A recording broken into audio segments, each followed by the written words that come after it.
Hi guys, this is Scott Saylor. Thanks for tuning in to another episode of the Military Minute. We have a very distinguished guest with us here today. We are going to try to bring you guys some value in regards to programs, products that might be available. We're trying to promote more of the first-time homebuyer thing. So I brought in a wonderful agent who knows the market very well, Mr. Michael Vandergrift. Michael Vandergrift, MCV Realty KW, here with Scott. Yeah, we're working on a Homebuyer 101 that we have the second Tuesday of every month at Parkwood Church of God to try to bring value to home buyers, not just for first-time home buyers, but people downsizing, upsizing, to help with the process and give you products that'll help you in that.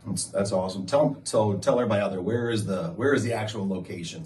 Actual location is at the corner of Hobson and Trier, right by Purdue Fort Wayne University. It's 3320 Hobson Road. Right next to Sweet Spot Golf for all you golfers out there. So one of the things that Michael and I do, and this is all his brainchild, he put the whole thing together, which is awesome. If you're a first-time home buyer, if you own a home currently and you're thinking about upsizing or downsizing, or if you have those pesky kids that won't leave your house and they're living in the basement, that might be another good one to have a reason to stop by the program. But so it's every month. It's the second Tuesday of the month. We're trying to be very consistent, so that way if you guys don't make it to this one, you can make it to the next one. But one of the things that Michael and I were talking about, the biggest deterrent for first-time home buyers is typically fear, right? They're too nervous to apply. They don't think they're going to get approved. The second thing that we run into is typically money, right? Yeah. So when you're representing a first-time home buyer and you're going through the process of explaining things to them, how often does down payment money come up? Quite frequently. That's typically the major concerns people. I need to save up for that.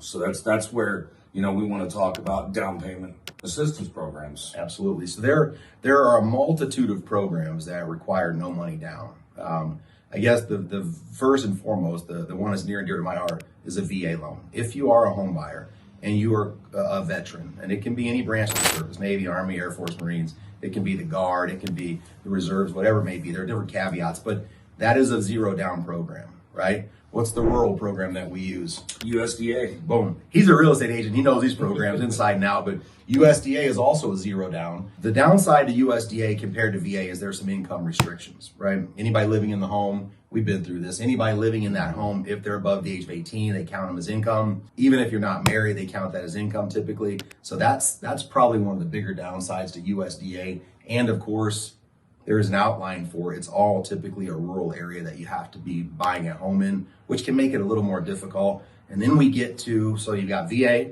you've got USDA, then we get to some of the down payment assistance programs, which is kind of what we thought would be good to do a little video about. You have, not only do you have FHA and you have conventional down payment assistance programs, but you've got in between there, you have a multitude of programs that people may or may not qualify for. So just because they have the right credit score. Correct. Or just because you're a first-time home buyer, or just because you have just enough of the income to qualify, doesn't always guarantee that you're going to get qualified for that program. But and we've had clients over the years. Sometimes they qualify for the program, get a pay raise. Now they no longer qualify for the program. So take some time, ask some questions from your lender, find a professional real estate agent that understands the market, that understands these programs, figure out how you're going to get qualified before you go home shopping. I guess before I even say that, Mike, what do you think? Is it imperative that they do get pre-approved before they go look at homes? Yes, I always encourage that's the first step in the process, because you need to know what you're looking for. And different programs have different eligibility requirements, like USDA. Big thing is the eligibility of the map. Yes. Where you can look for a home, where you're allowed to. And people's situations, these programs change constantly, even during the year. It's not just a year to year. Right. So what you may not have qualified last year or the year before, you may now. Absolutely. And that's, Michael brings up a great point. So just because you're pre-approved right now doesn't necessarily mean 30, 60, 90 days from now, the pre-approval is still the exact same. What we've been doing is going through some of our pre-approved buyers, calling them, asking them about, hey, did you get bonus money this year? Did you get a pay raise? Did you get any kind of income bump? Did you have anybody else that you're thinking about moving in the home with? Or has anything changed on your finance side? Because if things change, your pre-approval could change for the better or the worse, but please, please, please take the time to get to know a lender. Find a real estate professional like Michael. He can walk you through some of the products, questions he can't answer, we might be able to help answer, okay? Mike, anything you want to add to that? I think another big fear I want to address here, and you're going to know what I tell people, they're worried about the credit hit. Yeah. That is the biggest thing on people. And what I typically tell people, and correct me if I'm wrong, is it's a small hit that's temporary and it goes away in a month or two. He literally nailed it, guys. So one inquiry, a couple of inquiries is not going to drag the scores down so badly that you're not going to get qualified. Hopefully, if you're right on the cusp, it could impact that. In that case, we have a soft pull, which we can do a soft pull. We're fine doing it. The problem we run into doing a soft pull, guys, is when we do a soft pull, we cannot underwrite the file based on a soft pull. So eventually we have to pull credit.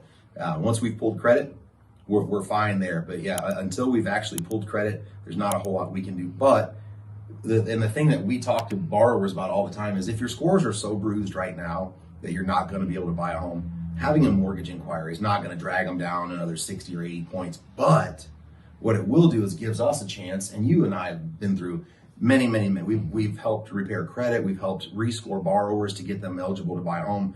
I mean, we've worked together on file. We've done business personally together. Well, we know how each other thinks, and we know how to get the best out of people, and we know how to explain that to clients. So please call a lender, call a real estate agent, get your ducks in a row before you go looking at homes.